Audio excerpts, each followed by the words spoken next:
যতটা পারা যায় হচ্ছে এক্সাম দেওয়া, এই টেন্ডেন্সিটা আমার ছিল, বাট এটা অফলাইনে আসলে সুযোগটা খুবই কম। অফলাইনে তুমি যতটা ইচ্ছা ততটা এক্সাম দিতে পারবা না। হ্যাঁ, তুমি যদি একাধিক কোচিং সেন্টারের ভিতরে এক্সাম দাও তাহলে হবে, বাট তুমি যদি আমাদের এই প্রোগ্রামে যাও, সেখানে এইচএসসি স্ট্যান্ডার্ড এক্সাম দেওয়া আছে, যেটা অবভিয়াসলি অনলাইন এক্সাম, এবং এটা তোমার এমসিকিউ এক্সামের জন্য সর্বোৎকৃষ্ট উপায়। So MCQ exam as much as you can, প্রত্যেকটা subject wise chapter wise exam দেওয়া, তুমি subject wise chapter wise topic wise exam দিতে পারবা।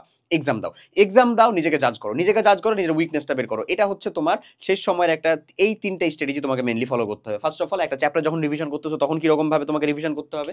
সেকেন্ড অফ অল, উইকলি যখন তুমি রিভিশনের ফ্লোতে আছো, ডেইলি তোমার ওই দ্যাট অন সাবজেক্টকে রাখতে হবে। আমার ক্ষেত্রে দ্যাট অন সাবজেক্ট যেমন ছিল হচ্ছে বায়োলজি, তোমার ক্ষেত্রে এটা ম্যাথ হতে পারে, হায়ার ম্যাথ হতে পারে, হোয়াট এভার ইট ইজ। তোমার এইচএসসির জন্য যে জিনিসটা দরকার সেটা হচ্ছে সায়েন্স নন সায়েন্স বোথ সাবজেক্টের প্রতি সেম ইম্পর্টেন্স দিতে হবে।